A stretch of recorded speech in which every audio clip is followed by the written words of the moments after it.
37 personnes sont déjà mortes de ce groupe armé.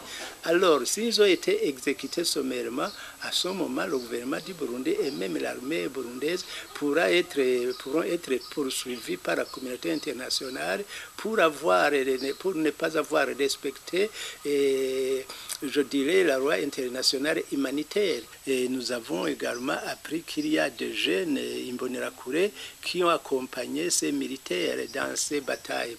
Mais c'est très interdit et c'est risquant pour un pays parce qu'on pourra dire que le gouvernement a utilisé des milices parce que ce n'est pas permis à ce que même si tu as été en rébellion, même si tu es un militaire qui n'exerce plus ses fonctions et qui doit aller suivre, qui doit aller aider les militaires sur la bataille sans autorisation nous dirons que les militaires se sont mal comportés quand les gens qui se sont rendus ou qui ont été capturés ont été sommairement exécutés. Également, nous avons appris qu'il y a des gens qui ont été capturés et qu'aujourd'hui, ils seront incarcérés au camp militaire de Cibitoke.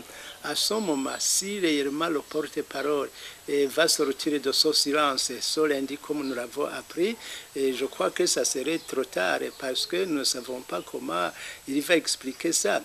Et parce que les 9 personnes qui se trouvaient au camp de Cibitoke, maintenant peut-être qu'ils ont peur, et il y a même ceux qui ont été malades, je ne sais pas comment ils ont été traités, peut-être qu'ils ont été maltraités, et raison pour laquelle aujourd'hui je pense que le porte-parole serait de préparer ce qu'il va dire ou bien les injonctions qu'il a eues de l'exécutif.